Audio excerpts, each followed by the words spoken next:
Rang Undang-Undang Perlembagaan Pindaan yang berkaitan dengan kewarganegaraan yang amat luas untuk kita bahaskan. Datuk Yang Ketua, saya nak bertanya di mana Yang Amat Menteri dan Timbalan Menteri Dalam Negeri. Kita ni serius masalah negara ni. Di sini ramai pun pernah jadi kerajaan. Kalau tak ada menteri, biasa Timbalan Menteri ada. Speaker, terima kasih banyak. Yang mana Datuk Yang Ketua, saya juga nak ambil kesempatan mengucapkan junjung kasih, menyembahkan junjung kasih kepada Raja-Raja Melayu kerana telah mengizinkan untuk rang undang-undang ini dibahaskan. Pindaan ini amat penting kerana ia akan menentukan bagaimana kita menguruskan isu-isu berbangkit tentang kewarganegaraan. Dalam masa yang sama, kita mesti memastikan identiti dan semangat cinta kepada negara berakar umbi dalam diri sesiapa yang ingin menjadi warga negara Malaysia. Taraf kewarganegaraan satu anugerah yang amat besar dan mulia kepada rakyat Malaysia, dan kita mesti mempunyai jiwa besar untuk mempertahankan maruah negara. Datuk Yang Ketua, kewarganegaraan bukan sekadar dokumen semata-mata. Ia adalah anugerah besar yang membawa tanggungjawab dan pelbagai hak istimewa dalam negara kita. Namun keprihatinan dan penghayatan terhadap nilai-nilai kewarganegaraan dilihat semakin berkurang dalam era globalisasi dan edakan informasi ini. Sebab itu, isu warga negara dikatakan letakkan di bawah bahagian 3 perlembagaan dan perlu dipertahankan. Ini dapat kita lihat Datuk Betul melalui isu-isu seperti kurangnya penghormatan terhadap institusi raja dan jata negara, pengibaran bendera secara terbalik, tindakan yang menjejaskan imej negara dan pergeseran antar kaum yang berpanjangan. Situasi ini mencerminkan perlunya kita memperkukuhkan semangat kewarganegaraan yang sihat, mempunyai amanah yang besar kepada negara. Datuk Yang Betul, saya ingin bertanya, berapa ramaikah warga negara Malaysia yang telah didaftarkan sebagai warga negara sehingga hari ini mengikut kategori kewarganegaraan melalui kuasa undang-undang, dan yang kedua kewarganegaraan melalui pendaftaran. Oleh itu, pemberian kewarganegaraan kepada bukan warga negara tidak seharusnya dilakukan dengan mudah tanpa pertimbangan mendalam dan persediaan yang rapi. Maruah negara perlu jaga dengan teliti. Kita tidak boleh terlalu berlonggar dalam pemberian kewarganegaraan sehingga mengabaikan nilai-nilai asas yang membentuk identiti nasional kita. Peranan Menteri Dalam Negeri Datuk Yang cukup besar dan luas.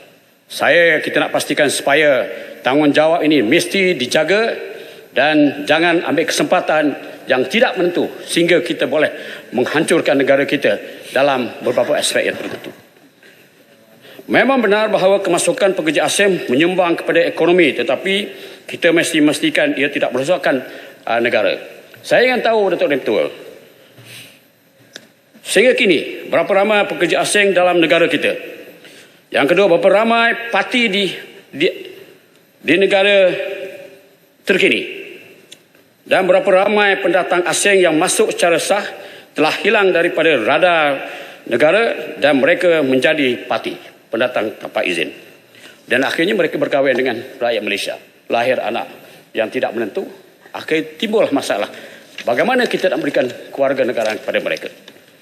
Datuk Yang Ketua merujuk kepada perkara 15 pasal 1C berkenaan penetapan untuk mempunyai pengetahuan yang mencukupi dalam bahasa Melayu sebagai langkah proaktif, bermaksud bukanlah pengetahuan tentang bahasa Melayu, tetapi pengetahuan tentang negara ini, selok-belok negara, undang-undang negara, kerajaatannya dalam bahasa Melayu.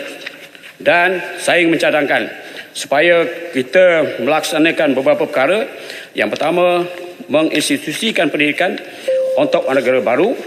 Dan yang kedua, memperkenalkan ujian kecekapan bahasa Melayu. Yang ketiga, menyertakan modul budaya Malaysia dalam proses ujian. Permohonan akan didedahkan kepada nilai-nilai dan norma masyarakat kita yang berbagai kaum dan budaya dan memastikan mereka bukan sahaja fasih berbahasa tapi juga memahami dan menghormati budaya tempatan. Saya juga menyokong penuh keistimewaan yang diberikan kepada kaum ibu wanita dalam pembinaan perlembagaan ini, pembinaan rang undang-undang ini. Langkah-langkah ini penting, Ketua Yang Ketua, untuk memastikan permohonan kewarganegaraan bukan sahaja memenuhi syarat teknikal tetapi juga bersedia menjadi sebahagian daripada masyarakat Malaysia secara holistik. Integrasi nasional dan komunikasi berkesan adalah kunci kepada keharmonian negara untuk berterusan. Saya minta agar aspek penguatkuasaan mesti diutamakan. Hari ini banyak penyeleweng berlaku. Bukan saja mengeluarkan kad pengenalan, kerana ada sindiket-sindiket tertentu yang mengeluarkan kad pengenalan secara penipuan. Akhirnya ramai daripada warga asing yang mendapat kad pengenalan. Sebab itulah dalam aspek keluarga negara ini suatu perkara yang cukup penting, amat penting Datuk dan Pertua. Maka aspek penguatkuasaan mestilah diutamakan. Saya mengambil kesempatan sini, Ya Pertua. Terima kasih banyak kerana mengizinkan saya turut membahaskan perkara ini.